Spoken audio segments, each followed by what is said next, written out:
Vai. Creio que a minha palavra toda ela está totalmente direcionada a mergulharmos no espírito apostólico, ao entendimento do espírito apostólico como missão da igreja, como lugar onde a gente detém o entendimento do plano e missão da igreja de Jesus Cristo, que absorve completamente a sua missão, a sua vocação de pregar o evangelho a toda criatura e em qualquer lugar, sem nenhuma barreira, sem nenhum limite. Eu creio que durante o louvor o Senhor já estava ministrando algo sobre nós, no espírito direcionado, em que a gente esteja com o coração aberto e atento ao que o Senhor quer ministrar para nós nesse tempo. De acordo com os louvores aqui cantando, eu sinto forte no meu espírito que o Senhor está ministrando sobre nós, sobre sermos uma igreja apostólica com um sentimento e um desejo ardente de dedicar a sua vida como uma vida que aponta para Jesus, que aponta, sendo uma vida que aponta e grita nas suas atitudes, Maranata. Que quando está perto de pessoas, expõe nitidamente, às vezes até sem palavras, mas expõe que Jesus está voltando, que transborda sobre a vida das pessoas amor, graça, bondade.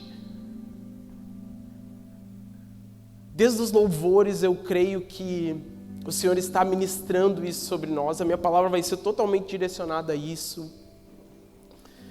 Eu creio que hoje é uma noite em que, assim como os discípulos e apóstolos de Jesus estavam direcionados por Jesus na sua ressurreição a se reunirem em Jerusalém, de acordo com a ordenança de Jesus, eles tinham que ir e se reunir em Jerusalém e permanecer naquele lugar até que do alto fossem revestidos de poder. Eu creio que aqueles homens, com o sentimento de ir e se reunir, ficar orando, buscando a presença, desejando o Senhor, aquele lugar foi o lugar apostólico de busca intensa pela presença, aonde de maneira orgânica eles foram empoderados a sair de onde eles estavam e transbordar sobre todas as nações o amor de Deus. Aquele mesmo sentimento, aquele sentimento que houve naqueles homens, eu creio que é esse sentimento que Deus tem hoje para nós. Um sentimento de buscar a doce presença de Deus, de buscar o Espírito Santo que é poderoso, que é aquele alguém que substitui o próprio Cristo aqui na terra. Se tem alguém que tem autoridade aqui na terra, substituindo o próprio Jesus, é o Espírito Santo. Mal eles sabiam pelo que eles estavam buscando, mas pela convicção clara de obedecer a ordenança de Jesus, aqueles homens ficaram reunidos, clamando, orando, buscando. E o envio daqueles discípulos e daqueles apóstolos acontece de maneira empoderada, de maneira ousada por todas as cidades, acontece a partir desse lugar de busca. Eles não foram autopromovidos, eles não se auto-enviaram. Não, aqueles homens buscaram a doce presença. Aqueles homens não saíram do lugar onde eles estavam, sem que antes eles fossem revestidos de poder, da presença. E esse sentimento que aqueles homens tinham, esse sentimento de que Nós devemos buscar a doce presença, a santa presença de Deus, até que nós sejamos surpreendidos e de repente algo acontece.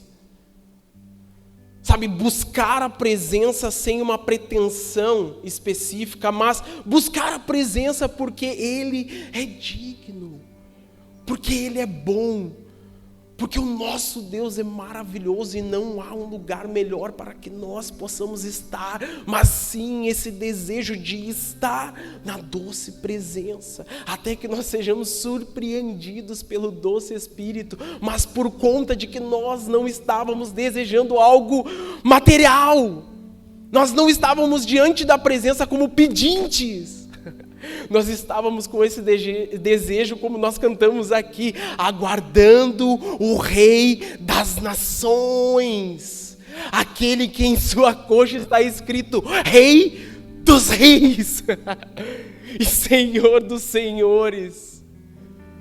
Nós estarmos diante dele como quem só quer estar na sua doce presença, assim como a corça anseia pela corrente das águas, assim somos nós, filhos de Deus, desejando a doce presença, não querendo mais nada ou algo diferente, desejando a doce presença, desejando a doce presença de uma maneira em que nós sejamos empoderados a sair pelas portas e transbordar o amor de Deus sobre toda a criatura,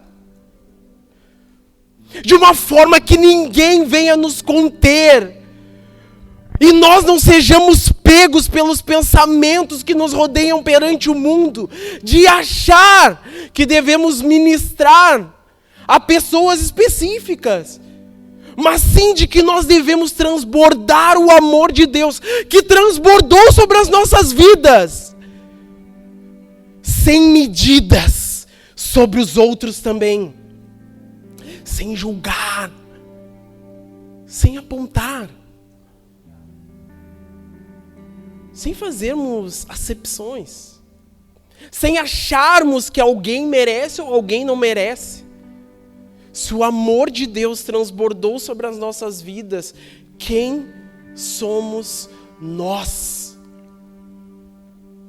Quem somos nós para acharmos que faz sentido uma pessoa não ouvir o Evangelho de Cristo pelo seu posicionamento, pela sua ideologia, pelo que acredita, pelo que pensa sobre o mundo, pela sua área profissional, pelas suas atitudes, pelos seus pecados cometidos, pela forma com que vive perante as pessoas ou a sociedade? Quem somos nós para achar que detemos a autoridade de decidir quem merece a boa notícia?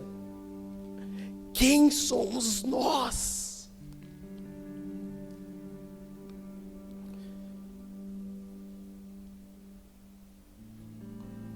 Sabe, eu quero falar nessa noite sobre esse envio que acontece dos discípulos e dos apóstolos. Esse envio que flui da presença. Esse envio que acontece nesses homens, da doce presença do Espírito Santo, onde eles estavam reunidos, onde eles estavam buscando. Lucas 24, versículo 48 e 49.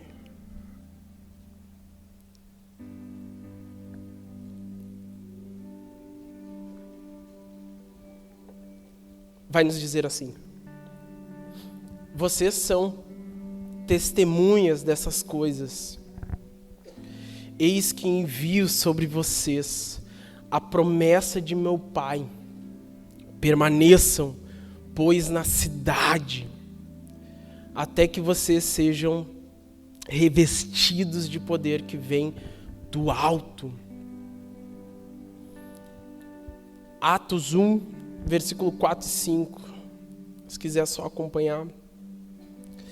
E comendo com eles, deu-lhes esta ordem: não se afastem de Jerusalém, mas esperem a promessa do Pai, ao qual vocês ouviram de mim. Porque João, na verdade, batizou com água, mas vocês serão batizados com o Espírito Santo dentro de poucos dias. Algo essencial para lembrarmos: antes de nós sermos enviados, nós somos chamados a permanecer. Antes de realizarmos algo, nós somos chamados a contemplar. Antes da missão se desenvolvendo sobre a vida de pessoas, nós somos chamados a termos intimidade com a doce presença. A missão, ela não nasce do nosso esforço, da nossa vontade, da necessidade que há ao nosso redor, ou até mesmo da pressão que nós observamos no mundo. Ela nasce da presença, a missão nasce da presença, da sala do secreto, de um altar queimando, de desejo pelo Senhor, de um coração que conheceu Jesus profundamente, por isso não consegue viver mais para si mesmo. Isso é um retorno a esse olhar, a esse espírito, a ter esse desejo de buscar a presença de Deus. Talvez hoje não é um convite a uma carreira extraordinária, a um dom específico, a um posto eclesiástico, mas sim é um convite a um relacionamento íntimo com o próprio Cristo, o próprio Filho de Deus, aquele ao qual nós cantamos agora, que está vivo. E esse Cristo nos chama pelo nome, como chamou várias e diversas pessoas. E a partir desse lugar de intimidade, Ele nos envia. E é dentro disso que nós precisamos compreender que tudo que o mundo precisa, que as pessoas que você conhece ao seu redor, seu colega de trabalho, seu colega de faculdade, os seus amigos, tudo que essa pessoa precisa é da boa notícia do Evangelho. Nós vemos a pregação do Evangelho sendo feita pelo próprio Deus lá no início, lá no Éden. Quando há a queda, o próprio Deus se manifesta naquele lugar dizendo que viria um remanescente que pisaria a cabeça da serpente e iria deter todas as coisas em si com autoridade e esmagaria a serpente. Lá já tem a pregação do Evangelho, lá no Éden. Nós percebemos isso também no decorrer da história, quando há essa forma e diretiva que se tinha de aguardar esse descendente, esse remanescente que iria vir e deter todas as coisas. Nós vemos próprio Moisés tendo a sua experiência diante de Faraó, diante ao povo egípcio. E nesse lugar há um forte confronto de quem é esse Deus, de quem é esse Deus verdadeiro que está se manifestando ali. E Moisés é esse homem usado por Deus para manifestar o grande eu sou, o grande Deus que é em si mesmo tudo. O grande Deus que detém toda autoridade, poder e soberania. Através de Moisés, nós percebemos o quanto ele está manifestando também aquele remanescente que iria vir e mostrar essa legislação dos céus e que seria diferente de tudo que eles conheciam.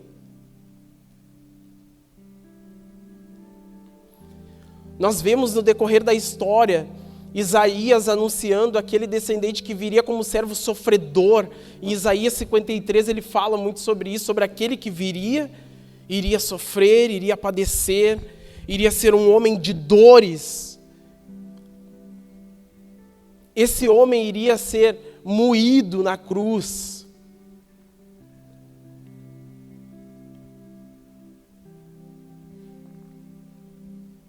E quando nós olhamos o Novo Testamento, nós já sabemos que é o próprio Cristo. Quem seria esse descendente, esse remanescente que iria anunciar essa boa notícia, esse evangelho que detém todas as coisas em si e que não mais, agora nós somos eternamente presos a algo de desobediência lá no Éden, de ficarmos distante de Deus, mas sim termos a oportunidade de termos a nossa vida eternamente próxima de Deus, íntima com Jesus. Esse Cristo, esse homem de dores, que sofreu, que pagou um alto preço, esse homem resgatou esse lugar para nós. Para toda pessoa que crê no seu nome, que crê na sua verdade. Você tem a oportunidade, a possibilidade de se aproximar de Deus, porque Cristo fez o que nenhum de nós faríamos. O seu sangue, naquele dia vertido, paga esse preço, esse alto preço. Cristo, 100% Deus. Cristo 100% homem na terra. Ele andou, ele viveu como um homem comum, ele tabernaculou entre nós. Esse homem que tinha referência no Antigo Testamento de que em um lugar, em um local específico, a presença de Deus ali estava. Esse homem foi a própria representação dos céus na terra, do próprio Deus na terra, em que agora manifesta esse tabernáculo andando pelas ruas de Jerusalém. O próprio Deus andou entre os homens.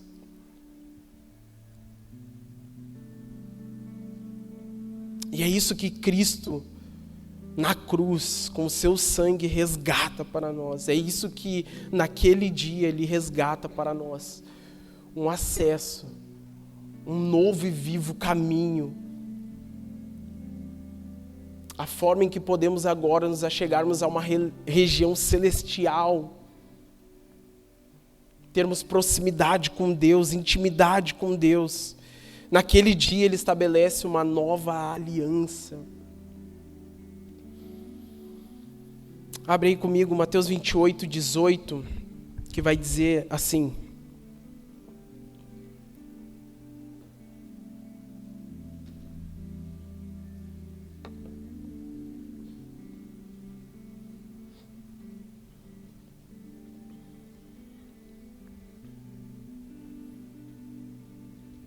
toda a autoridade me foi dada no céu. E Jesus, aproximando-se, falou-lhes, dizendo: toda a autoridade me foi dada no céu e na terra.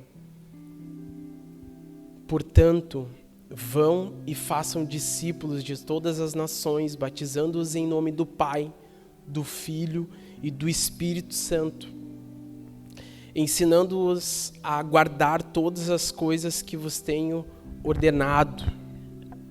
E eis que estou com vocês todos os dias até o fim dos tempos. Quando a Bíblia está falando que toda a autoridade foi dada a Jesus nos céus e na terra, meu irmão, é toda a autoridade. Toda a autoridade Cristo Jesus detém. Satanás, o diabo, tem autoridade sobre a terra? Sim ou não, meus irmãos? Sim ou não, meus irmãos? Fica até constrangido, né? Ai, meu Deus, será? Essa prova agora é EBD aqui, meu Deus. Ô, Jesus. Meu irmão, se a Bíblia está dizendo que toda autoridade foi dada a Cristo Jesus, não tenha dúvida. O diabo não tem autoridade sobre uma vida que está debaixo do santo e poderoso nome de Cristo Jesus. Toda autoridade foi dada a Cristo no céu e na terra.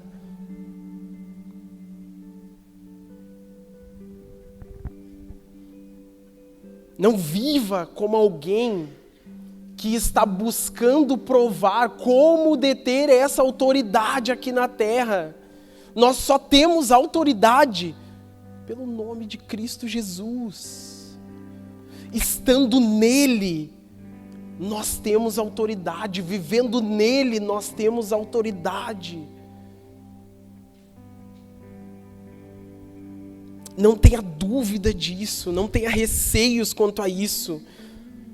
Não significa que o próprio Deus aprova tudo que acontece aqui na terra, mas nada acontece sem a permissão do próprio Deus, do próprio Cristo Jesus.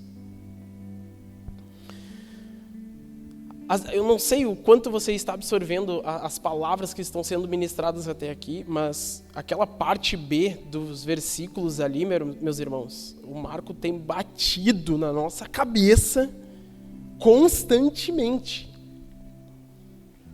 Para nós ir pregar o Evangelho a todas as pessoas. Se você dormiu até aqui, meu irmão, você está de sacanagem. Pô, nós já estamos em junho, meu irmão. Meu Deus. Não tem como. Não há distinção. O texto está falando a todas as pessoas, a todas as nações, a toda a etnia, a toda pessoa que te cerca, a toda pessoa que está próximo de você. Essa pessoa merece ouvir a boa notícia do Evangelho.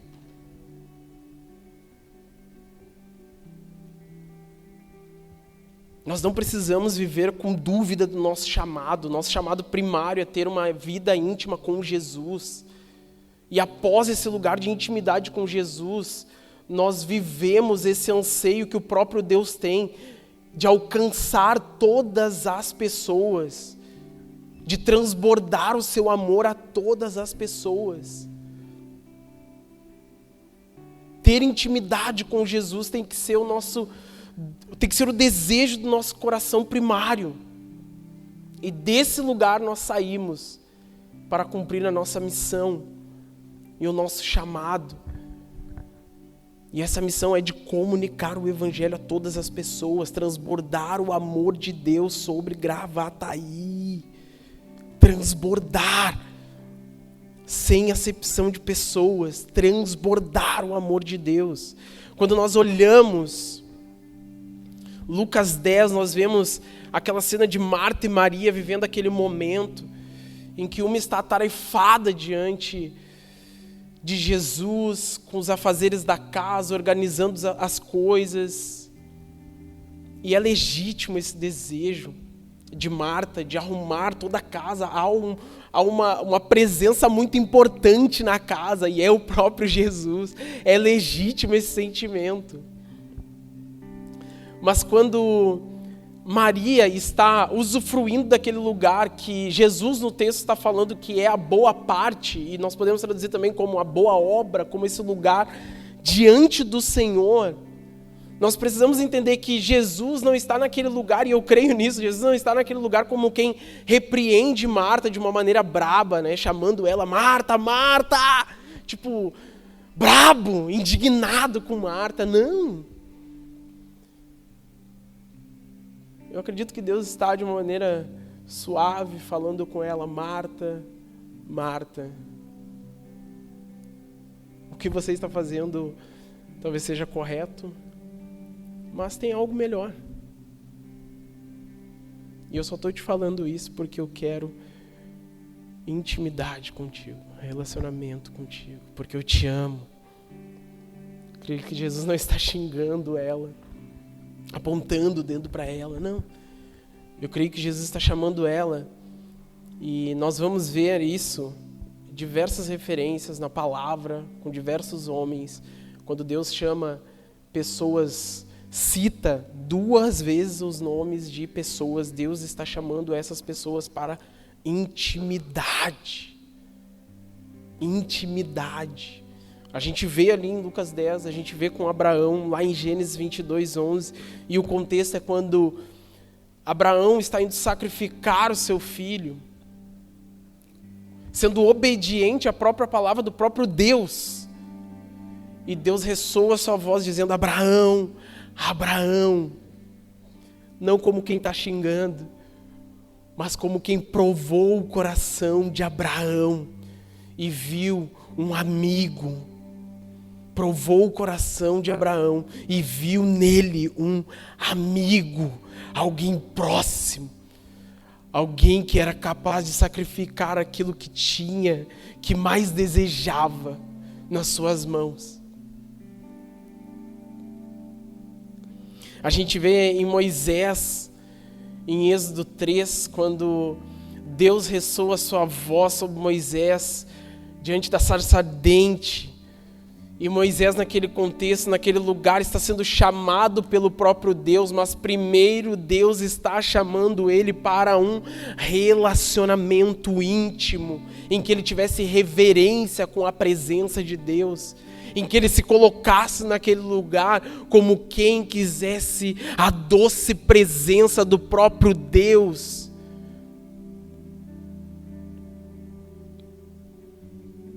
Nós temos exemplo também em 1 Samuel 3, quando o profeta Samuel está sendo chamado por Deus. A gente vê Simão sendo chamado pelo próprio Cristo, e não numa advertência ruim, maligna, mas é o próprio Deus querendo ensinar Pedro, você não ensina de longe, distante, online, EAD, só hoje que nós temos isso, mas Jesus fez isso de perto, junto, com proximidade, com intimidade. Gente, tem um bebê reborn ali, me olhando, tem um bebê reborn ali me olhando, gente, que loucura. Nossa, me apavorei. Não, e sentado na cadeira. Ai, é que vocês não estão vendo, mas eu fiquei olhando assim, gente, que é isso? Chegou em Gravataí. Que loucura.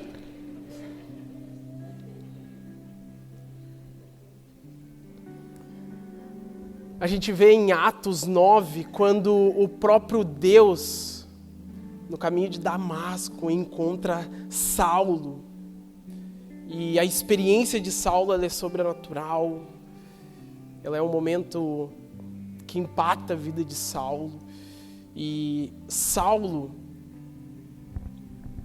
que nós conhecemos como Paulo, um grande pregador do Novo Testamento, o cara que mais escreveu cartas no Novo Testamento, a gente vê o ímpeto desse homem de pregar o evangelho a todas as regiões que ele ia, em todo lugar, em nações diferentes. Mas o ímpeto desse homem não vem pela força própria, vem porque ele tinha intimidade. A primeira coisa que ele viveu com Jesus, tendo a sua experiência de chamado. Paulo era um cara que perseguia os cristãos, perseguia os irmãos, e Jesus está diante dele dizendo: Saulo, Saulo, por que me persegues? O próprio Deus não está advertindo ele, repousando sobre ele a sua ira, afastando ele, não, mas é como quem está falando: Paulo, eu quero proximidade com você. Não é como quem está xingando ele, querendo ele distante, não, mas é como quem está chamando ele, corrigindo e trazendo para perto. Uma associação que nós podemos perceber, até mesmo no Sermão do Monte, é que nos últimos dias, o próprio Cristo fala isso no Sermão da Montanha, nos últimos dias, algumas pessoas chegarão diante de Cristo dizendo: Senhor, Senhor. E aí o próprio Cristo está dizendo naquele momento, no Sermão da Montanha: eu não vos conheço. Naquele contexto em que Jesus está falando que não conhece, cara, no contexto judaico, conhecer é ter intimidade, é ter aliança. É uma grande ofensa para aqueles homens que estão ouvindo.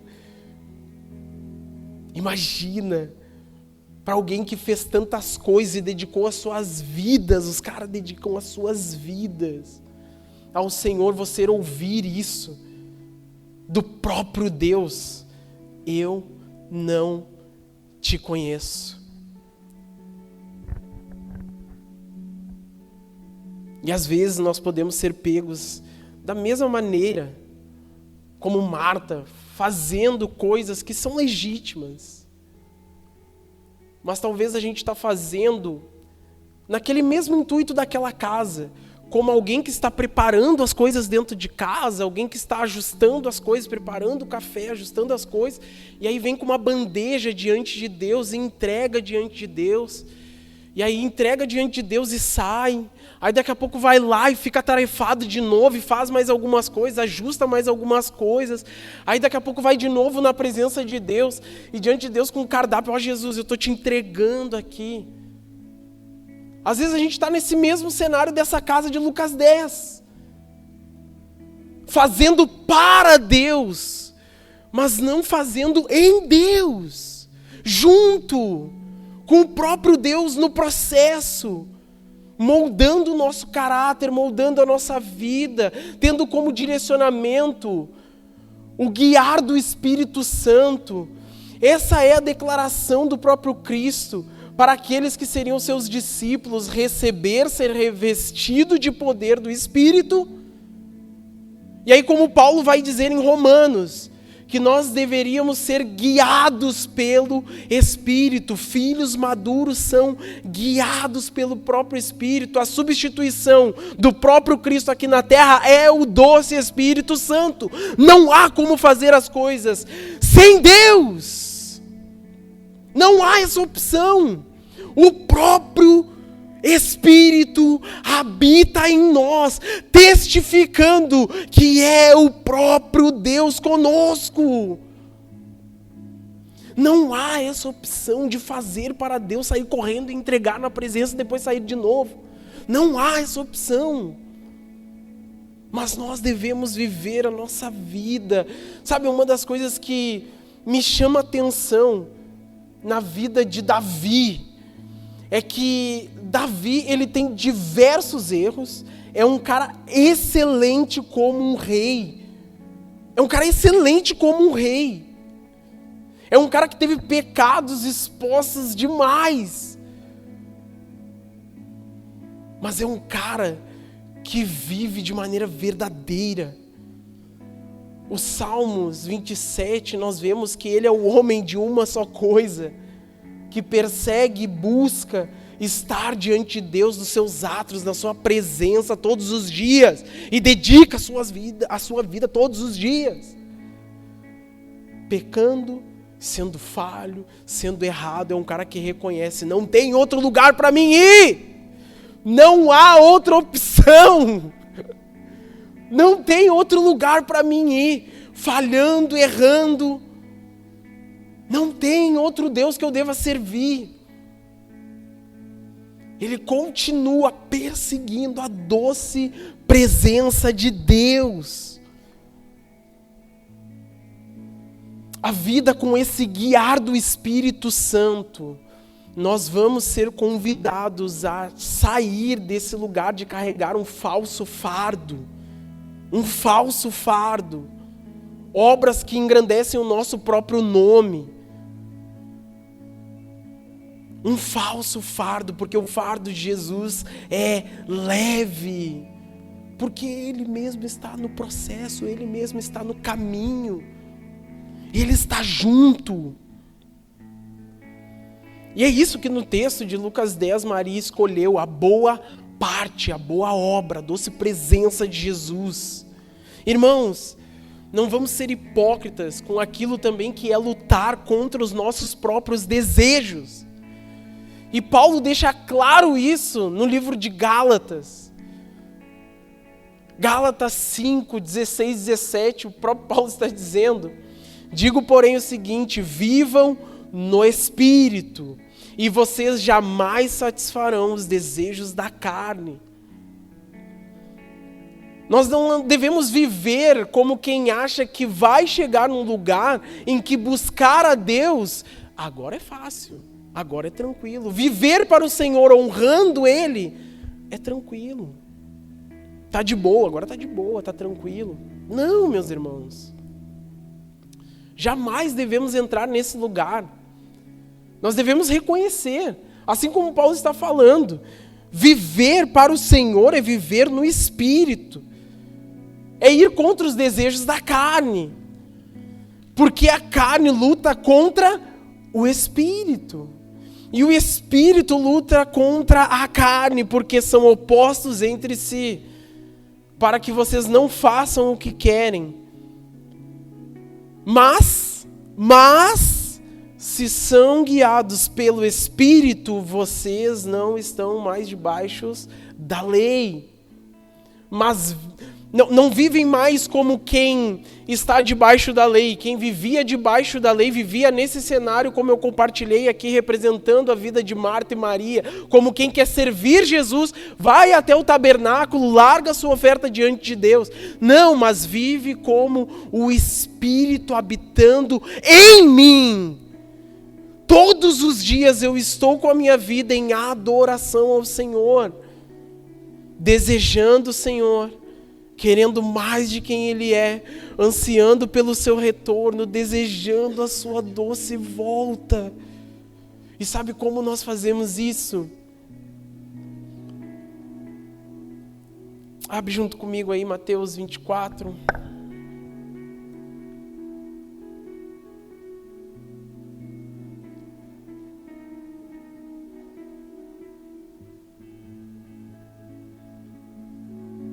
Versículo 14.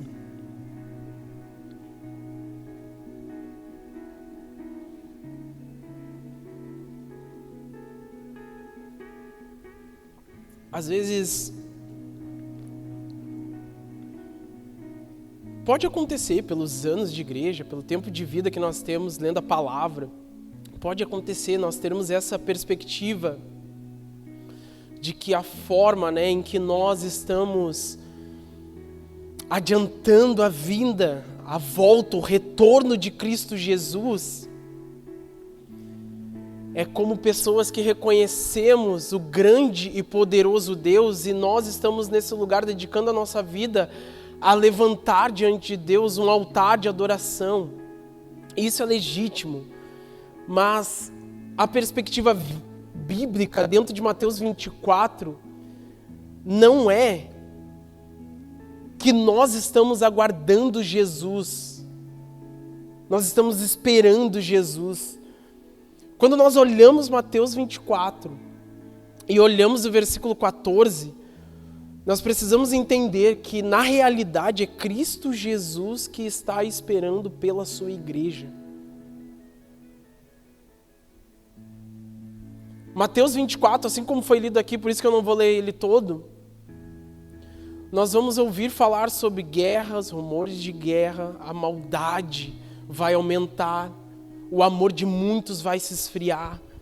Essa é a realidade dos tempos em que nós vamos viver, nos tempos que se abreviam à volta do próprio Cristo, ao retorno de Jesus.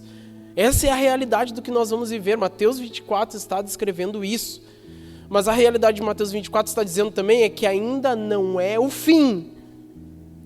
Vai acontecer tudo isso que ele está declarando ali, falando no texto de Mateus 24. Mas ele está dizendo, olha, mas ainda não é o fim. Você vai ver rumores de guerra, a maldade se aumentando. Eu sei que nós podemos fazer várias associações também com as guerras, né, que estão acontecendo, e não é de hoje que essas guerras estão acontecendo, agora está acontecendo também, de Israel e o Irã, e não é de agora, né?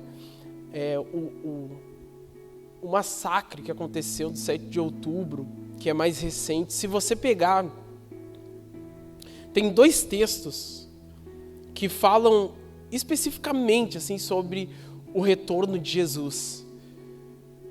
Apocalipse 21 é na perspectiva do convite de Jesus para João. Qual que é o convite de Jesus para João? Lá no início de Apocalipse. Vem para onde eu estou, que eu vou te mostrar as coisas que vão acontecer. Então Jesus dando a perspectiva para João do final dos tempos, dos dias que vão se abreviar e vão acontecer, com uma visão do céu, do alto. Apocalipse 21 é essa visão do final dos tempos, uma perspectiva do alto. O próprio Jesus mostrando para João as coisas que vão acontecer. Só que Zacarias 14, quando você lê, se você lê, você vai ver a perspectiva do final dos tempos, mas da terra. E se você pegar Zacarias 14 e relembrar, ou até estudar, ou até ler as notícias do que aconteceu, do massacre do 7 de outubro, meu irmão, você vai achar que isso já está acontecendo. Você pode pegar, ler, é um anúncio que quando você lê, você pode associar, mas calma, ainda não é o fim. Agora a realidade, olha junto comigo o versículo 14, que ele vai dizer: e será pregado este evangelho do reino por todo o mundo, para testemunho a todas as nações. Então virá o fim. Quando que vem o fim? Quando a igreja de Jesus vive o ímpeto, de maneira empoderada pelo Espírito, de pregar o Evangelho a toda pessoa que conhece, de anunciar e transbordar o amor de Deus a toda pessoa que nós conhecemos, sem distinções, sem limites, sem fazermos acepções, sem julgarmos quem merece e quem não merece. Essa é a realidade. Às vezes nós achamos que estamos clamando pelo retorno e Jesus não está ouvindo, mas a realidade é que Jesus está aguardando o manifestar da sua igreja, pregando a boa notícia do Evangelho do Reino. A boa notícia de que Deus amou o mundo de tal maneira que deu o seu único Filho, para que todo aquele que nele crê não pereça, mas tenha a vida eterna. Tenha uma vida íntima com Jesus eternamente. E não tenha mais só a opção de viver eternamente distante de Deus. Nós não estamos mais debaixo da autoridade do pecado, porque Cristo Jesus detém toda a autoridade no céu e na terra.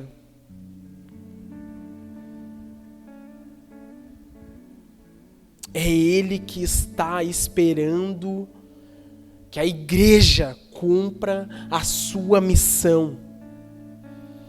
E quando isso acontece, eu creio que é naquele ambiente em que nós lemos os textos de Mateus 28 e Atos 1.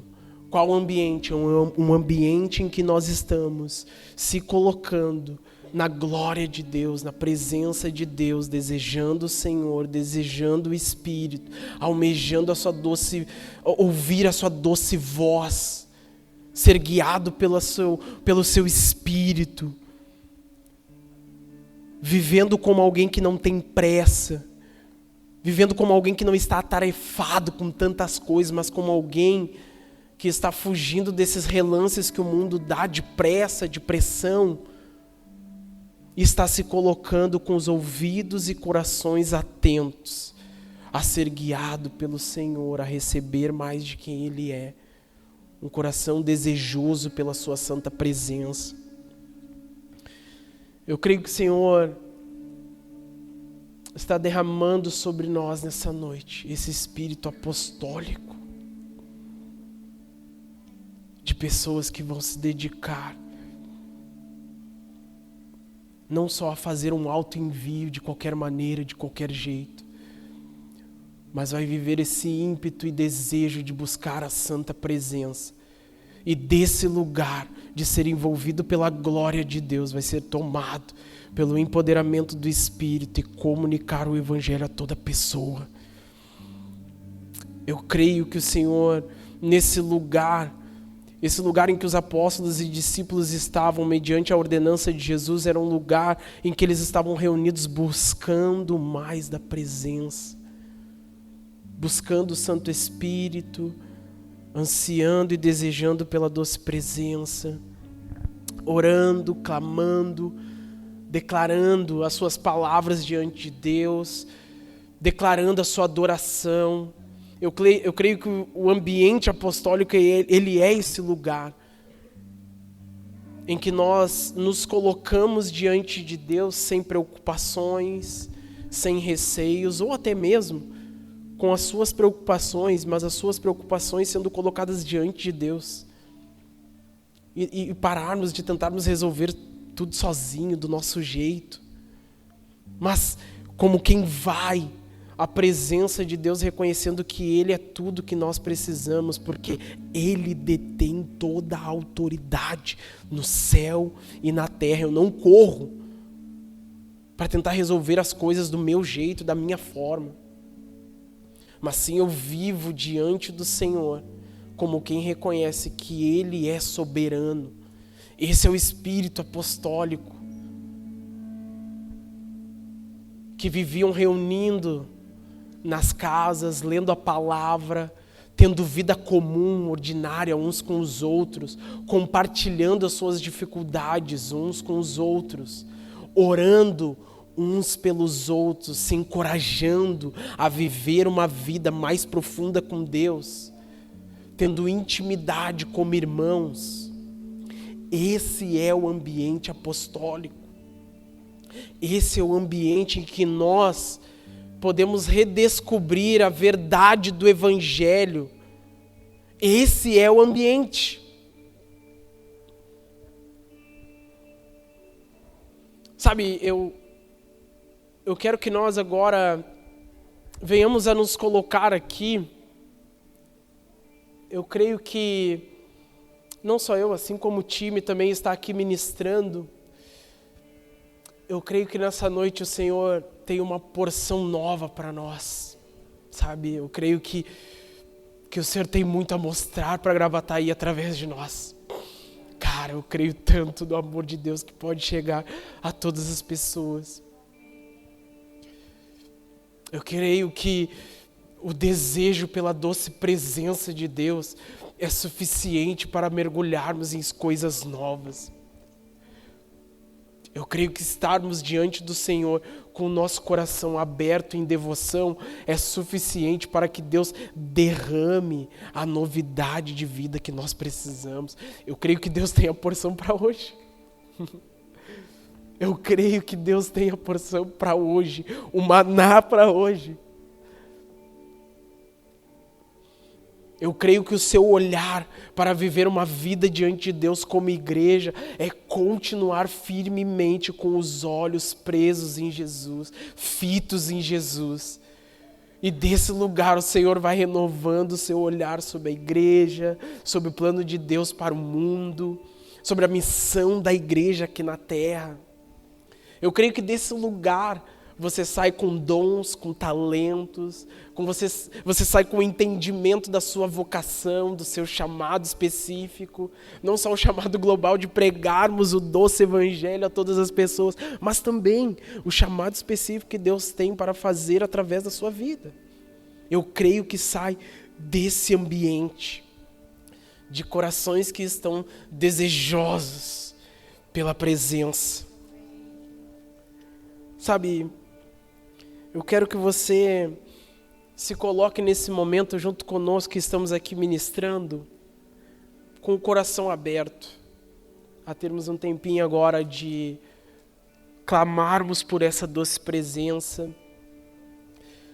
E eu quero que você se sinta à vontade se você quer vir aqui para frente, que nós vamos orar por você. Eu quero que você se sinta à vontade se você quer se colocar de pé, ou se você quer se ajoelhar, ou se você quer ficar sentado. Mas o que eu quero pedir agora para você é que você expõe seu coração em devoção diante do Senhor a pedir uma coisa: pedir a doce presença de Deus. Você pode se colocar de pé, sinta-se à vontade. Eu creio que Deus está nos chamando. Continue atento aqui. Eu creio que Deus está nos chamando a um lugar mais profundo, a um lugar em que Ele ressoa sobre nós a sua santa vontade, onde Ele ressoa sobre nós os desejos do seu coração.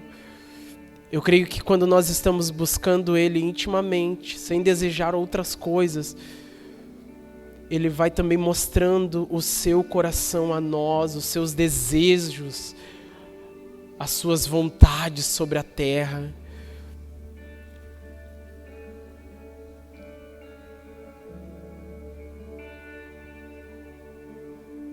O Senhor nessa noite está derramando e transbordando sobre as nossas vidas um transbordo de Deus com autoridade, com autoridade. Creio que Deus está nesse ambiente forjando pais e mães espirituais aqui nesse lugar. Eu creio que Deus está te equipando como um pai e uma mãe espiritual de pessoas a ser uma casa que ergue um altar para o Senhor. Eu creio que o Senhor nessa noite está forjando jovens que vão viver a sua vida consagrando seus dias ao Senhor, dedicando seus dias para apontar a sua vida para o santo evangelho, que vai dedicar jovens com seus talentos, com seus dons, em dedicação ao reino de Deus, ao reino que está vindo,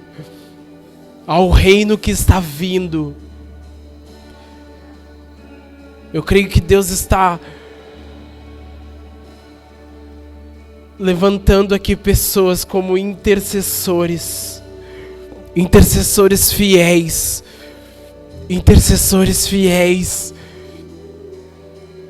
pessoas que vão dedicar a sua vida diariamente a interceder pela sua cidade, a interceder pelo retorno do Rei, a interceder por Israel, e interceder pelo doce evangelho. Eu creio que Deus aqui está levantando pessoas que vão empreender para o reino de Deus, dedicando seus dias a empreender em empresas, finanças, para apontarem para o Senhor.